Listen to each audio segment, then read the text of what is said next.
Hello दोस्तों, मेरे channel पर आपका स्वागत है। अभिनंदन और वंदन। जैसा कि मैंने आपसे कहा था कि मैं इस चैनल पर यूजीसी नेट, जेआरएफ और हिंदी से संबंधित जो परीक्षाएं होती हैं, प्रतियोगी परीक्षाएं होती हैं या एमए का जो कंटेंट है, प्लस जो पीएचडी से संबंधित आपकी जो क्वेरीज़ हैं, जो आपके प्रश्न हैं, उनसे संबंधित कंटेंट लेकर उपस्थित होंगी।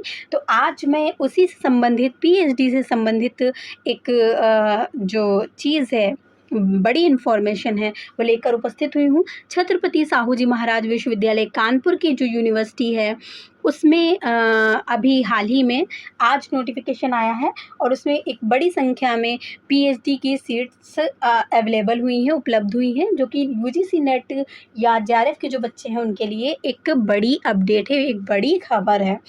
तो अगर आपने नेट क्वालिफाई किया है, अगर आपने जेआरएफ किया है, तब भी आपको अगर आगे नहीं पता है कि आपको क्या करना है, कैसे करना है, तो आप इस चैनल से जुड़ सकते हैं ताकि आप आने वाली जो वीडियोज़ हैं वो आप तक पहुँचें।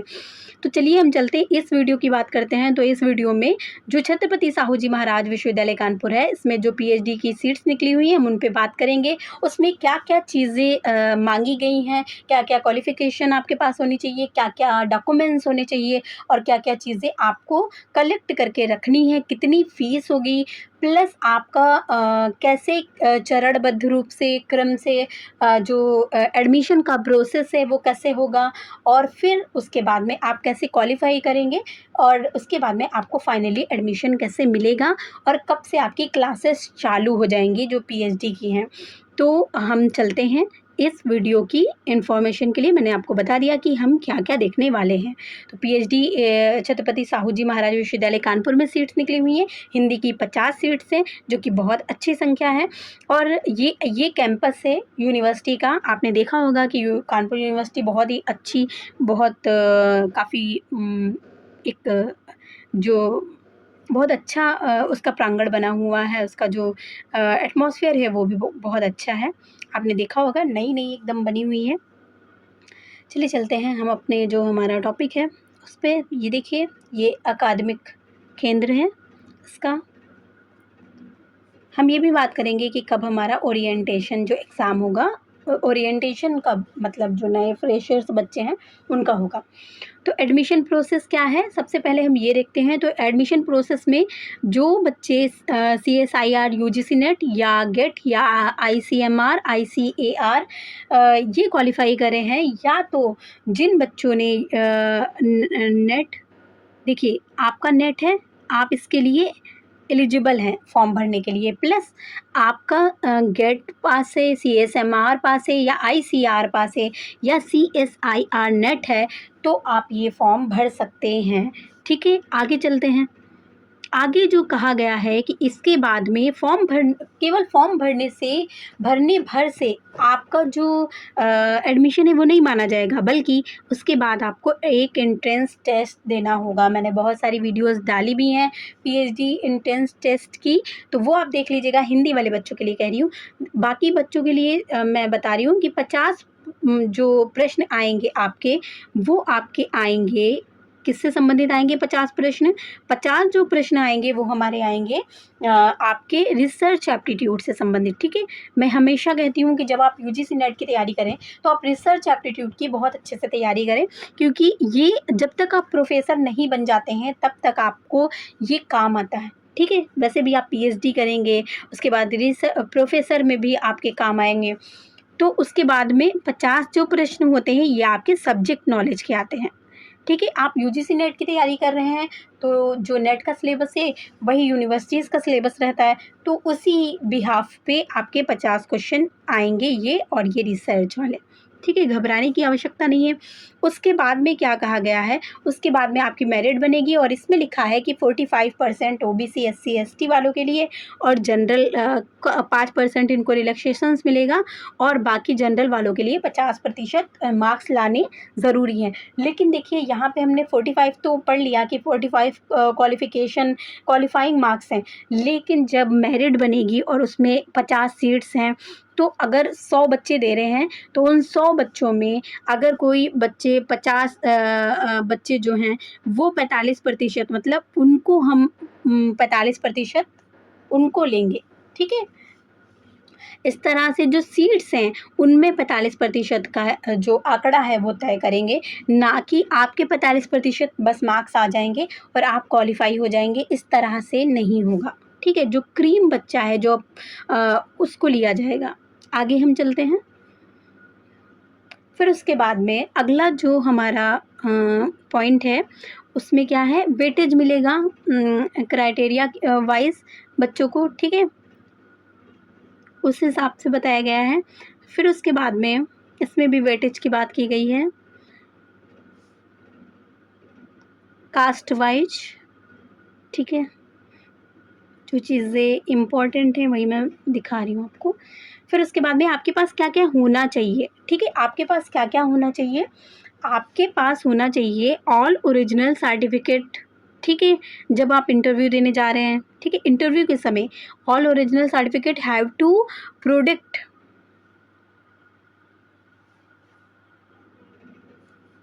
all original certificate have to produced at time of interview along with ID proof, 2 sets of photography and two recent colored photo, ठीक है।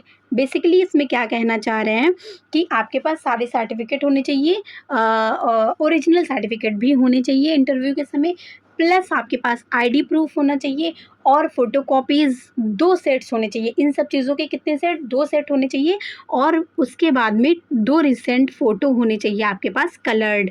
उसके बाद में जो 7 नंबर है उसमें क्या कह रहा है कि आप candidate are advise to consult the university website for the official announcement regarding interview dates and times. मतलब आपकी वो आपसे कह रहे हैं कि आप जो CSJMU यूनिवर्सिटी की वेबसाइट है उससे कनेक्ट रहिए ताकि आपको अपडेट मिलती रहे कि इंटरव्यू कब है और उसकी डेट और टाइमिंग पता चलती रहे। बाकायदा एक शेड्यूल जारी होता है जिसमें आपको डेट, टाइमिंग सब कुछ लिखा होता है।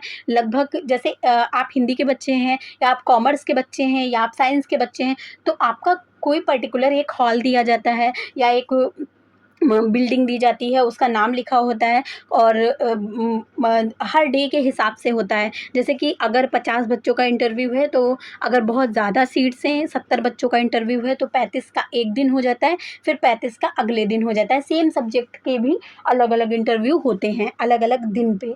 तो इस तरह से आप यूनिवर्सिटी की वेबसाइट पे जुड़े रहेंगे तो ये चीज़ आपको अपडेट होती रहेगी, पता चलती रहेगी।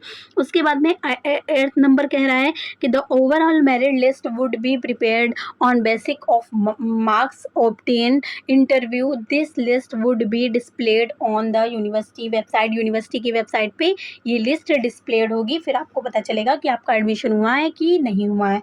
तो ये चीज़ मैंने अभी बताया कि जो ओवरऑल मार्क्स हैं इंटरव्यू मिला के वही फिर आपकी मेरिट बनेगी, उससे फिर आपका एडमिशन होगा इंटरव्यू में, ठीक है। All admission are provisional, university reserve the right to cancel any admission at any stage. मतलब यूनिवर्सिटी के पास ये प्रोविजनल है कि वो आपका जो एडमिशन है वो कभी भी कैंसिल कर सकती है। देखिए ऐसे नहीं यूनिवर्सिटी कैंसिल करती है, बल्कि जब आपकी जो डॉक्यूमेंट्स है उसमें कोई कमी होती है या आप जो चीज़ें हैं वो पूरी नहीं कर पाते हैं तब वो आपका कैंसिल करती है, ठीक है। If 2 or more candidate have secured equal marks in the admission will be determined as follows। तो अगर 2 बच्चों ने एक जैसे मार्क्स लाए हैं तब ये चीज़ें जो हैं वो फॉलो करी जाती हैं। तो चलिए हम ये सब आप पढ़ लीजिएगा, ठीक है। अब हम आगे चलते हैं कि कितनी सीट्स आई हैं, ठीक है। हाँ, एक चीज़ मैं बताना भूल गई कि एग्जेम्प्टेड, ठीक है, exemption from the entrance test. जिन बच्चों का JRF है, ठीक है, जिन बच्चों का JRF है उनको एंट्रेंस टेस्ट नहीं देना पड़ता है, यूनिवर्सिटी उनको एग्जम्पशंस देती है। एग्जम्पशन मीन्स होता है कि छूट देती है, ठीक है। यूनिवर्सिटी उनको क्या देती है, छूट देती है, ठीक है। आगे हम चलते हैं, उनको उनका एंट्रेंस टेस्ट नहीं होता है। JRF जिन बच्चों का निकलता है, JRF वाले बच्चों का डायरेक्ट इंटरव्यू होता है, ठीक है। डायरेक्ट उनका इंटरव्यू होता है। आपको इंटरव्यू में बुलाया जाएगा, इंटरव्यू होगा और आपका इंटरव्यू के बिहाफ पे ही मार्क्स आएंगे। कुछ बच्चों को अगर ये लगता है कि हाँ हमारा जो मतलब हमारा एडमिशन नहीं होगा डायरेक्ट इंटरव्यू से, क्योंकि इंटरव्यू में हो सकता है हमारे मार्क्स उतने नहीं हैं, कुछ बच्चे कॉन्फिडेंट नहीं होते इतना कि वो इंटरव्यू में ही मार्क्स इतने अच्छे ला पाएँ, उनको बोलने की स्किल्स नहीं है या इस तरह की चीज़ें। तो अगर उन बच्चों का थोड़ा-सा हाई मार्क्स चाहिए, तो वो अपनी तैयारी पे बहुत कॉन्फिडेंट है, तो उनको एंट्रेंस टेस्ट दे देना चाहिए, ताकि वो क्या हो जाएँगे, वो बच्चे अगर एंट्रेंस टेस्ट में बहुत अच्छे मार्क्स लाते हैं, ठीक है? और फिर इंटरव्यू कम नंबर का होता है, इंटरव्यू में मतलब क्वालिफ़ाइंग मार्क्स भी ले आएँ, 12 नंबर या 30 नंबर का अगर है तो 12 या 15 या 25 इतने, अगर 25 तक ना आए और 12-15 भी आ जाएँ तो भी उनका फिर ये एडमिशन निकल जाता है, ठीक है? ये सब मैं अपने अनुभव से चीज़ें बता रही हूँ। कहीं-कहीं यूनिवर्सिटी में ये चीज़ नहीं होती है, अलाउड नहीं होती है कि जेआरएफ वाले बच्चे एंट्रेंस टेस्ट दें, लेकिन कहीं-कहीं ये चीज़ अलाउ होती है कि आप चाहें, आपकी इच्छा है कि आप इंटरव्यू टेस्ट दें या मतलब जो एंट्रेंस टेस्ट है वो दें या ना दें। ठीक है, आप एग्ज़म्पशंस का ऑप्शन फ़िल करना चाहते हैं। चलिए चलते हैं। ये सब चीज़ें आप देख लीजिएगा एक बार, फिर अब हम मेन अपना जो टॉपिक है उसमें हम देखते हैं। ठीक है, तो सब्जेक्ट वाइज़ जो सीट्स हैं वो कितनी हैं?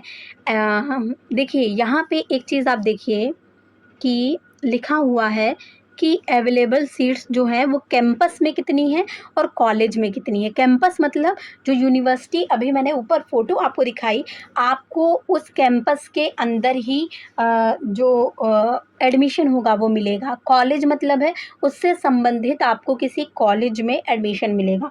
तो कॉलेज में जितनी सीट्स आई हैं वो यहाँ पे दिखेंगी और कैंपस में जितनी सीट्स आई हैं वो यहाँ पे दिखेंगी। तो हम चलते हैं, आप देख लीजिए कि एग्रीकल्चर में और बॉटनी में अच्छी खासी कॉलेज में सीट हैं, 15 हैं। और हम चलते हैं जो हमारा टॉपिक है हिंदी पे। बाकी आप लोग जो अदर सब्जेक्ट वाले हैं वो भी देख लीजिएगा। ड्राइंग और पेंटिंग वाले बच्चे कुछ हमसे जुड़े हैं, तो ड्राइंग और पेंटिंग में देखिए 3 सीट्स आई हैं आपकी कॉलेज कैंपस की और 8 सीट आई हैं आपकी कॉलेज की, ठीक है? कॉलेज जो मतलब संबद्ध कॉलेज होते हैं, उनमें आपको मिलते हैं जो भी आपके सुपरवाइज़र होते हैं, ठीक है? फिर इकोनॉमिक्स में भी अच्छी खासी सीट्स हैं, 20 सीट्स हैं। और एजुकेशन में तो बहुत अच्छी सीट्स हैं, 75 सीट्स हैं और 10 कैंपस में हैं। इंग्लिश में 19 हैं, 30 हैं इधर। हिंदी में देखिए, हिंदी में कॉलेज कैंपस में एक भी सीट नहीं है और जो कॉलेज हैं, संबंधित कॉलेज हैं, उसमें 50 सीट हैं। तो CSJMU में हिंदी का मतलब कॉलेज कैंपस में क्यों नहीं सीट्स हैं? इसलिए नहीं है क्योंकि हिंदी का वहाँ पे जो डिपार्टमेंट है वो नहीं है, ठीक है? आगे चलते हैं हम। 50 सीट हैं, आप ध्यान रखिएगा, मैंने आपको बताया भी था। आपको कॉलेज मिलेगा, काम आपका सारा यूनिवर्सिटी में होगा, सब कुछ यूनिवर्सिटी में होगा। जो आपके टेस्ट होंगे, जो आपके मिड टर्म के पेपर होंगे, वो सब यूनिवर्सिटी में होंगे। बस आपको सुपरवाइज़र जो कॉलेज हैं उनसे मिलेंगे, ठीक है? माना आपका यही जाएगा कि आपने यूनिवर्सिटी से किया हुआ है। उसके बाद में हम जो मुख्य चीज़ है उस पे आते हैं और देखते हैं कि क्या-क्या चीज़ें लगेंगी। एप्लीकेशन फ़ीस कितनी है? तो एप्लीकेशन फ़ीस है, देखिए application fees for each subject मतलब हर सब्जेक्ट की 2500 रुपए है, ठीक है? उसके बाद में ईडब्ल्यूएस या ओबीसी कैटेगरी के जो बच्चे हैं उनकी 1500 रुपए है, ठीक है? 1500 रुपीज़, ठीक है? फिर एससी एसटी कैटेगरी की कितनी है? पीडब्ल्यू इनकी सब कैटेगरी की कितनी है? ये भी, इनकी भी 1500 रुपए है। Please note that this fee is non-refundable under any circumstances. Payment of application fee has to be made through online payment mode only. ठीक है, आपकी फ़ीस जो है वो रिफंडेबल नहीं है। कई बार फ़ीस अटक जाती है या कुछ हो जाता है इस तरह से, तो वो फ़ीस रिफंडेबल नहीं है, ठीक है? मेरे साथ भी कुछ ऐसा ही हुआ था और फ़ीस रिफंडेबल नहीं हुई थी। आप लोग बहुत ध्यान से भरिएगा। जब भी फ़ीस पेमेंट ऑनलाइन मोड से जब भी करें, तो आप मास्टर कार्ड से करें या नेट बैंकिंग से करें, तो आपकी फ़ीस कभी भी अटकने के चांस नहीं होते हैं। और बाकी अटक जाती है तो आप यूनिवर्सिटी की गाइडलाइन में तो कुछ नहीं है, लेकिन कुछ चिर परिचित लोगों से अगर आपका संबंध है तो फिर आपकी फ़ीस या इस तरह की जो भी चीज़ें हैं वो थोड़ा-सा देखी भी जा सकती हैं।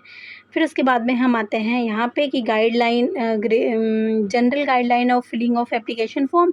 ये एप्लीकेशन फ़ॉर्म की गाइडलाइन है कि आपके पास एप्लीकेशन फ़ॉर्म जब आप भर रहे हैं तो आपको किन-किन चीज़ों पर ध्यान देना चाहिए। ये चीज़ बहुत इम्पॉर्टेंट है, इसलिए इस चीज़ को हम थोड़ा-सा देख लेते हैं। बाकी जब आप फ़ॉर्म भरिएगा तो इसको एक बार फिर से देख लीजिएगा, पीडीएफ निकाल के रख लीजिएगा। तो the PhD application form has be filled online for admission to the PhD programme. मतलब ऑनलाइन ही एडमिशन का फॉर्म फिल होगा, ऑफलाइन नहीं फिल होगा। फिर उसके बाद में है the online application form will be filled by all application seeking admission for the PhD programme in any subject. कोई भी सब्जेक्ट में भर सकते हैं। Before applying online candidate required to keep ready the following document for uploading. मतलब जो बच्चे हैं वो जो ऑनलाइन एप्लीकेशन फॉर्म है उसको भरने से पहले इन चीज़ों को रेडी रख लें। अब क्या क्या चीज़ रेडी रखें, यही हमारे लिए बहुत मेन है। चलो इसको देखते हैं। Soft copy of colour photo की सॉफ्ट कॉपी रखिए। सॉफ्ट कॉपी ऑफ सिग्नेचर की सॉफ्ट कॉपी रखिए। कैटेगरी सर्टिफिकेट इफ़ अप्लाइड, अगर आपके पास अप्लाइड होता है ओबीसी एससी एसटी तो आप वो रखिए। 10th और इंटर की मार्कशीट रखिए। यूजी मार्कशीट आपके पास और डिग्री सर्टिफिकेट भी होना चाहिए। PG marksheet and degree certificate आपके पास होना चाहिए। अगर आपके पास अभी डिग्री सर्टिफिकेट नहीं है तो वहाँ पे एक एप्लीकेशन जमा होती है, उसके बाद में आप डिग्री बाद में निकलवा के जमा कर सकते हैं। और हाँ, एक चीज़ और है, अगर आप यूनिवर्सिटी चेंज करते हैं तो आपको एक और सर्टिफिकेट देना पड़ेगा, ठीक है। उसके बाद में माइग्रेशन सर्टिफिकेट, ठीक है। माइग्रेशन सर्टिफिकेट जब आप यूनिवर्सिटी को बदलते हैं तो ये भी लगता है। अगर आप किसी दूसरी यूनिवर्सिटी से एमए करे हुए हैं तो आप किसी दूसरी यूनिवर्सिटी से पीएचडी कर रहे हैं तो फिर आपको माइग्रेशन सर्टिफिकेट भी देना पड़ेगा, ठीक है। चलिए अब आगे देख लेते हैं। आगे जो है कि आपके पास पीजी मार्कशीट भी होनी चाहिए। Marksheet of previous semester candidate appearing in the qualifying degree exam, ठीक है। तो CSIR UGC नेट गेट इनके भी मार्कशीट आपके पास होनी चाहिए, सर्टिफिकेट होना चाहिए, ठीक है। एक होता है UGC नेट का रिज़ल्ट और एक होता है सर्टिफिकेट। आप लोगों को सर्टिफिकेट डाउनलोड करा के ले जाना है, रिज़ल्ट नहीं, ठीक है। चलिए आगे चलते हैं। फिर उसके बाद में application are advise to go through the eligibility